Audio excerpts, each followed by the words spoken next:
जय हिंद।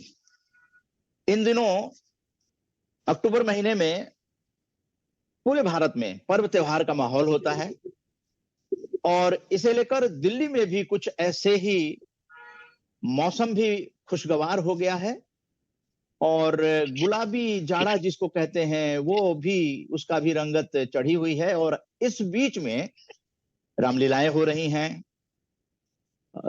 दुर्गा पूजा की तैयारी हो रही है, नवरात्र मनाए जा रहे हैं और जो पर्व और त्योहार होते हैं उसमें मेलों का भी बड़ा एक जीवन की एक रास्ता को तोड़ने में, समरसता बनाने में, समाज को मिलाने में बहुत बड़ा योगदान होता है। और अगर बात स्वदेशी की हो तो वो तो सोने पे सुहागा हो जाता है, क्योंकि उससे हमारे जो आर्टिजन हैं, हस्तशिल्पी हैं और जो कलाकार हैं, जो भारत की विविधता है उसे प्रदर्शित जब करते हैं तो सोचिए कि कितना खुशगवार माहौल हो जाता होगा। और उसमें परिवार के साथ घूमना, क्योंकि छुट्टियों का मौसम भी होता है, तो ऐसे में बहुत आनंद आता है। तो अभी हम जानकारी देना चाहेंगे कि दिल्ली का जो द्वारका सिटी है वहां पर एक स्वदेशी मेले का आयोजन किया जा रहा है जो हर साल किया जाता है।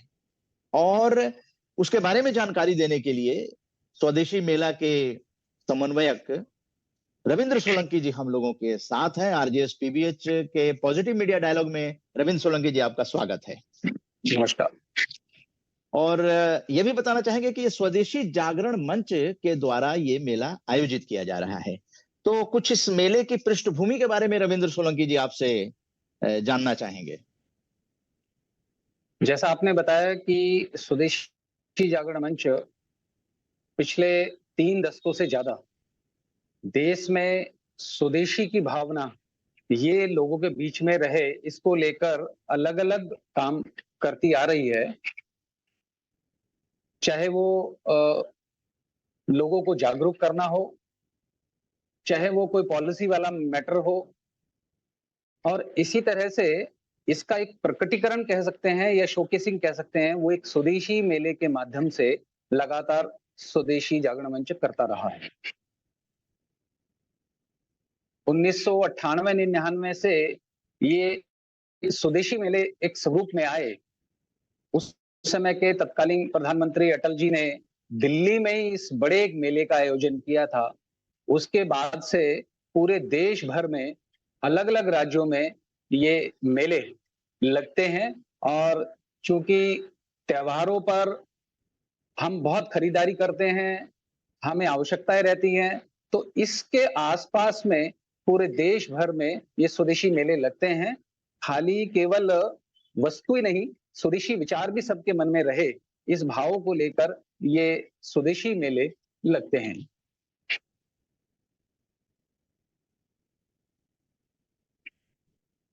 जी रविंद्र सोलंकी जी, बहुत अच्छा लगा कि हम लोग आज आरजेएस पीबीएच के पॉजिटिव मीडिया डायलॉग में स्वदेशी की बात कर रहे हैं। तो इस साल के मेले में क्या कुछ आकर्षण रहेगा, कितना बड़ा मेला होगा, किस सेक्टर में, द्वारका के किस सेक्टर में ये आयोजित किया जा रहा है और इस मेले का खास उद्देश्य क्या है, कोई थीम है? इन सब चीजों को मैं चाहूंगा कि पॉजिटिव मीडिया के जो दर्शक हैं वो जाने। जी उदय जी, स्वदेशी मेला ये दिल्ली में भी अनेक स्थानों पर लग रहा है। कुछ अक्टूबर में और कुछ नवंबर के माह में ये लगेंगे। 2014 से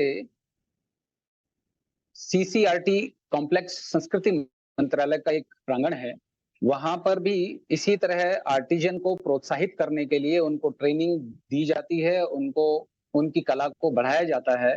तो उनके साथ मिलकर संयुक्त तत्वाधान में पिछले 10 वर्षों से ये स्वदेशी मेला सेक्टर 7 द्वारका में लगता आ रहा है। इस वर्ष भी, क्योंकि स्वदेशी जागरण मंच ने पिछले 1 वर्ष से एक अभियान लिया हुआ है पूरे देश में, स्वावलंबी भारत अभियान। 18 संगठन के साथ मिलकर यह काम लगातार चल रहा है। चाहे वो कॉलेजों में यूथों के बीच में ये जन जागरण का कार्यक्रम हो, कि जो युवा है वो स्वावलंबी बने, खाली जॉब नहीं, जॉब सीकर नहीं, जॉब प्रोवाइडर बने, यानी जॉब देने का काम हो, ये उनके मन में आए। तो इस तरह के जन जागरण का काम है, सरकार के साथ पॉलिसी को लेकर उनको ट्रेनिंग देने का काम, ये सब काम स्वावलंबी भारत अभियान के अंतर्गत पिछले 1.5 वर्ष से लगातार चल रहा है। इसी के अंतर्गत जो हमारे पूरे देश में सरकारी डिस्ट्रिक्ट हैं, उसमें रोजगार सृजन केंद्र ऐसे 400 जिलों में प्रारंभ हुए हैं। वहां पर युवा जिनको अपना कुछ काम खड़ा करना है, लेकिन कोई दिशा नहीं पता है, तो वहां वो उनको एक तरह से जानकारी उनकी वहां पर होंगी, सरकार की क्या योजनाएं हैं, स्टार्टअप को लेकर, नए इनोवेशंस को लेकर, वो किस तरह से कौन-कौन सी योजनाएं अवेल कर सकते हैं, कैसे ले सकते हैं, ये सारी जानकारियां उस रोजगार सृजन केंद्र से चल रही है। ये बात हुई स्वावलंबी भारत अभियान की। इसी का एक तरह से शोकेसिंग प्रकटीकरण वो स्वदेशी मेले के माध्यम से लगातार पहले से ही चला आ रहा है। यहाँ पर ऐसे जो छोटे-छोटे लोकल क्षेत्रों में आर्टिजन जो हैं, जिनके पास हुनर है, लेकिन उनके पास पैसा नहीं है कि वो मल्टीनेशनल कंपनी की तरह अपनी ऐड कर पाएँ।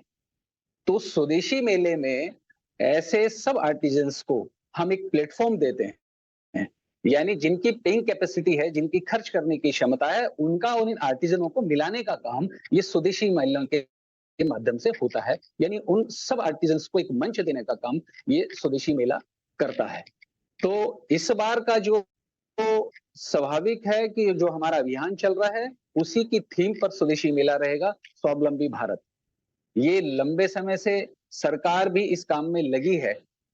बार-बार माननीय प्रधानमंत्री जी भी इस बात को कह रहे हैं कि स्वदेशी अपनाएं, वोकल फॉर लोकल। तो उस काम को स्वदेशी जो पहले से ही कर रहा है और इस तरह से ये जो स्वदेशी मेला है, एक तरह से ये एक अच्छा उदाहरण पहले से ही ये प्रयास चल रहा है। तो आसपास के ही नहीं बल्कि पूरे देश भर में 15 से अधिक राज्यों के आर्टिजन्स इस स्वदेशी मेले में आते हैं।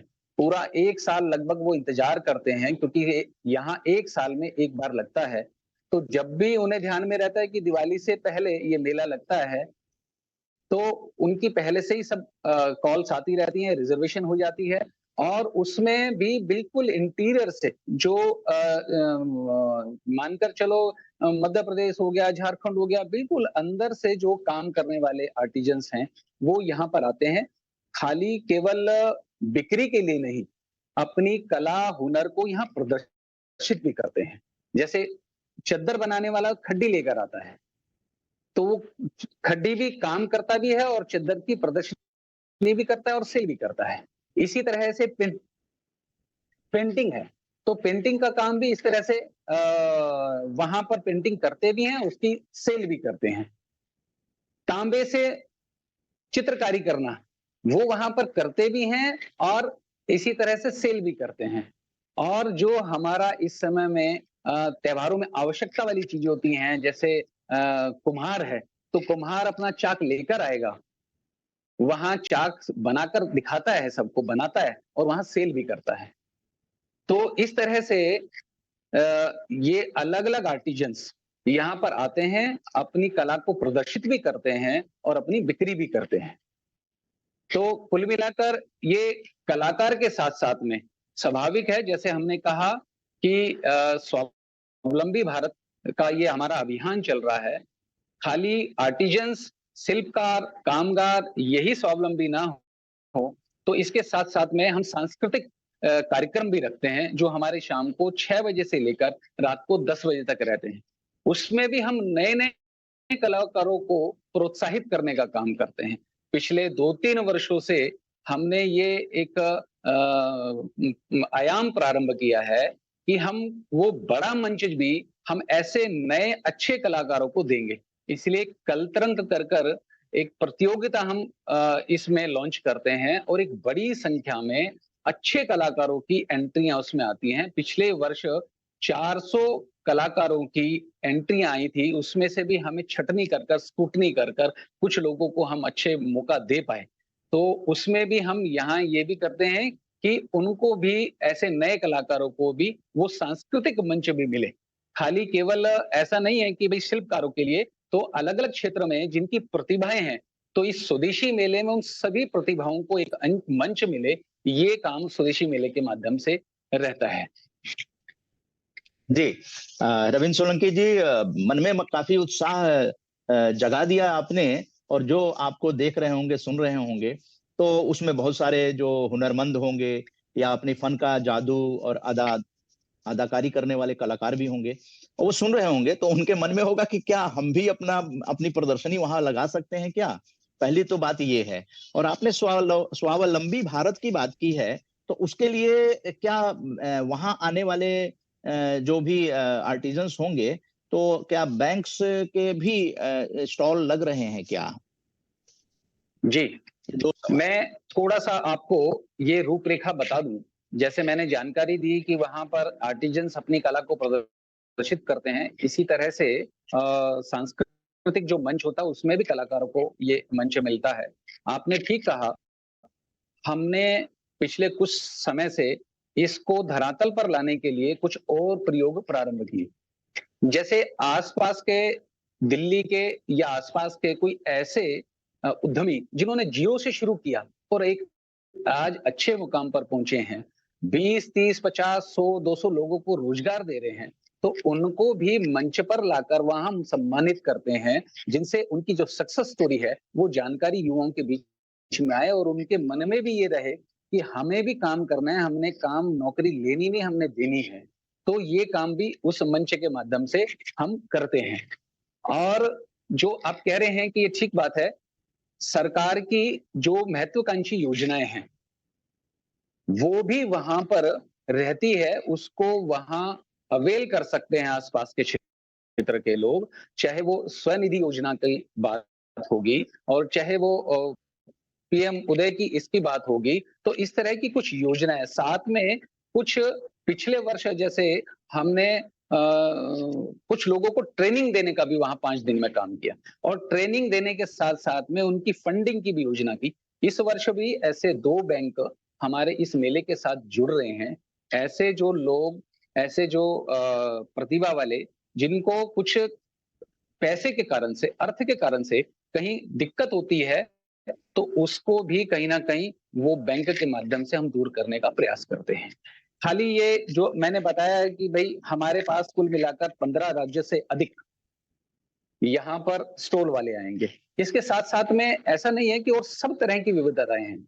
जैसे बनारस की साड़ी प्रमुख है, फ़ेमस है, बंगाल की साड़ी फ़ेमस है, खेखड़ा की चादर है, वो वहाँ पर उसमें मिलेगी। इसी तरह से सूरत की साड़ी है, खादी के सारे उत्पाद हैं, गो उत्पाद हैं, बहुत सारे गो उत्पाद वहाँ पर मिलेंगे, गुजरात का हैंडलूम मिलेगा, तो इस तरह की सारी चीज़ें, फिरोज़ाबाद की चूड़ी मिलेगी, तो इस तरह से ये सारी चीज़ें वहाँ पर मिलेगी, तांबे की जैसे मैंने बताया प्रदर्शनी मिलेगी।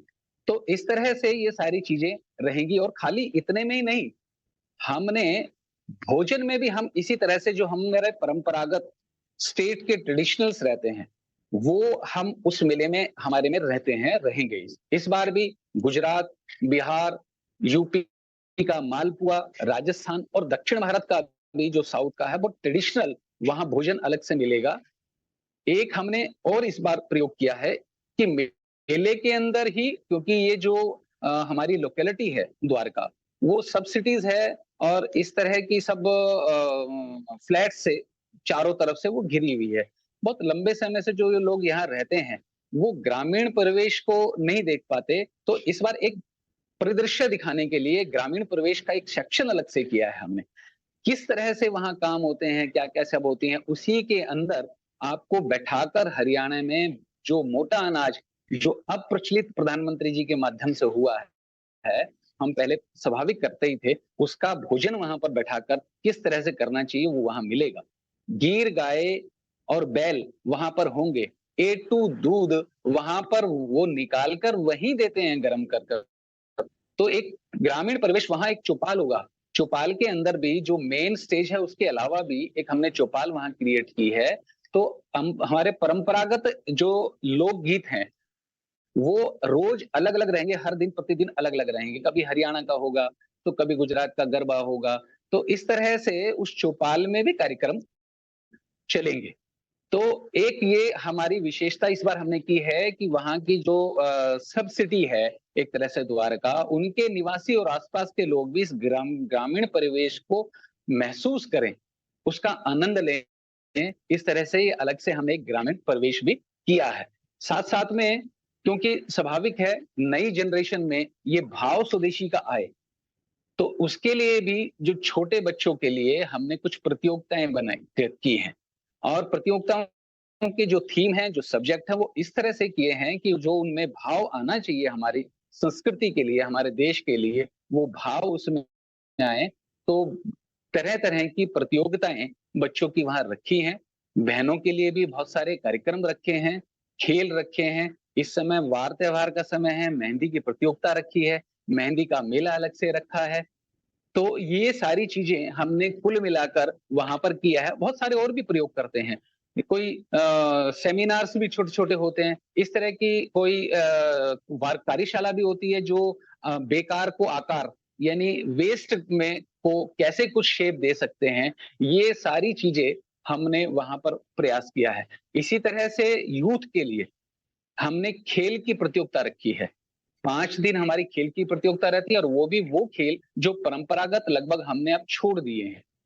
तो वहाँ पर वो खेल और हमारे यहाँ 12-15 टीम ऐसे अलग-अलग आने वाली हैं। तो उसमें खेल में क्या रहेंगे? तो कबड्डी, खो-खो, बच्चियों के लिए जो पिट्ठू बोलते थे, लंगोड़ी जिसे कहते हैं, वो खेल। इसी तरह से सूर्य नमस्कार की प्रतियोगिता, शंख की प्रतियोगिता, ये इस तरह से पंजा लड़ाना, जो बच्चों के अंदर पौरुष की भावना जिसे कह दो, साहस की भावना जागृत करे, इस तरह के खेल की प्रतियोगिता वहाँ 5 दिन हमने रखी है। जी। बहुत ही सकारात्मक प्रयास है स्वदेशी जागरण मंच का। और द्वारका चूंकि सब सिटी है और लघु भारत भी कह सकते हैं। और आपका मेला जो भी है वो 26 अक्टूबर से 31 अक्टूबर तक है। जी, 26 अक्टूबर से 31 अक्टूबर तक दोपहर 12 बजे से लेकर रात्रि 10 बजे तक।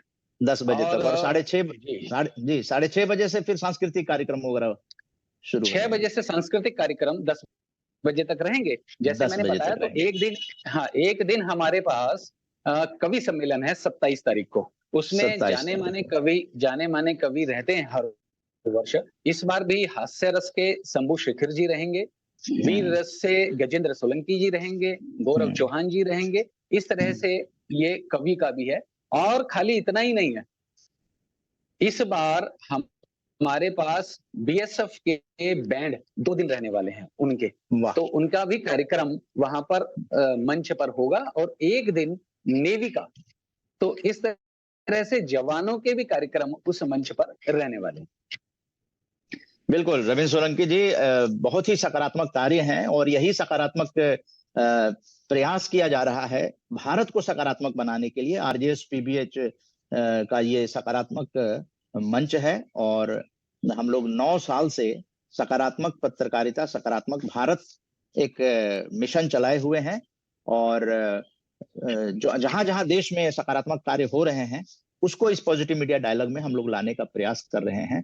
और चूंकि 31 को ये मेला का समापन होगा और 31 तारीख को सरदार पटेल जी की जयंती के दिन पर इसका समापन हो रहा है। ये अपने आप में भी यूथ को समझाना कि भारत एक है, एकीकरण के जो पुरोधा रहे हैं सरदार पटेल जी, भारत रत्न सरदार वल्लभ भाई पटेल जी, तो उनको भी एक तरह से अनायास ही याद हो आते हैं। और आरजेएस पीबीएच के द्वारा तो हर रविवार आरजेएस वेबिनार हो रहा है।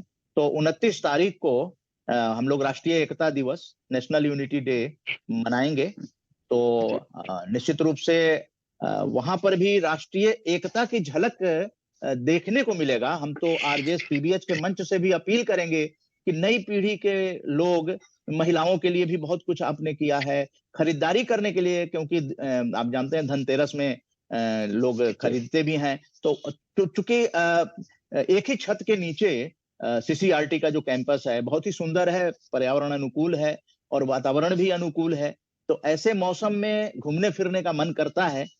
तो मुझे लगता है कि पूरे एनसीआर दिल्ली के भी लोग वहां आकर, क्योंकि मेट्रो से कनेक्टेड है द्वारका, तो मेट्रो से कनेक्टेड है, तो आराम से एंजॉय कर सकते हैं।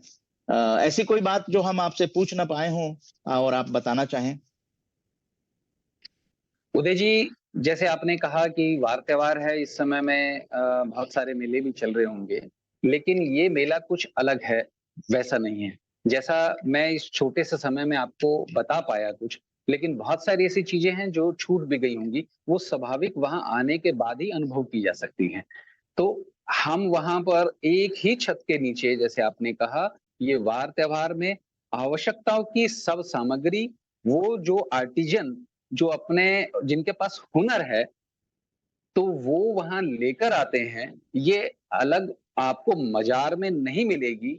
कोई भी विदेशी सामग्री, कोई भी चाइनीज सामग्री हम अलाउ नहीं करते हैं, वो वहां नहीं रहेगी। केवल जो कामगार आर्टिजन इस तरह के अपने क्षेत्र से, अपने घर में, अपने छोटे-छोटे कार्यशाला में बनाते हैं और जिनके पास हुनर है, उन्हीं को हम ये प्लेटफ़ॉर्म देने का काम करते हैं। जिस तरह से वार त्योहार की सब आवश्यकताओं की सामग्री वहाँ पर उपलब्ध रहती है, तो हम सब आपसे निवेदन यही करेंगे आपके माध्यम से, और आपका आभार भी व्यक्त करते हैं कि आरजे पीबीएस ने ये हमें मौका दिया कि आपके व्यूअर्स को, आपके लिसनर्स को हम ये बता पाएँ कि हमारा ये मुहिम इस तरह का है। और आपका भी मैं आभार व्यक्त करता हूँ और आपको निमंत्रित करता हूँ और आपके माध्यम से सभी श्रोताओं को आमंत्रित करता हूँ कि वो 26 से 31 जो स्वदेशी मेला हो रहा है, इसमें ज़रूर आएँ। एक अलग तरह की अनुभूति आपको मिलेगी। आपको सब चीज़ें जो एक प्लेटफ़ॉर्म पर नहीं मिल सकती, वो वहाँ आपको मिलेगी।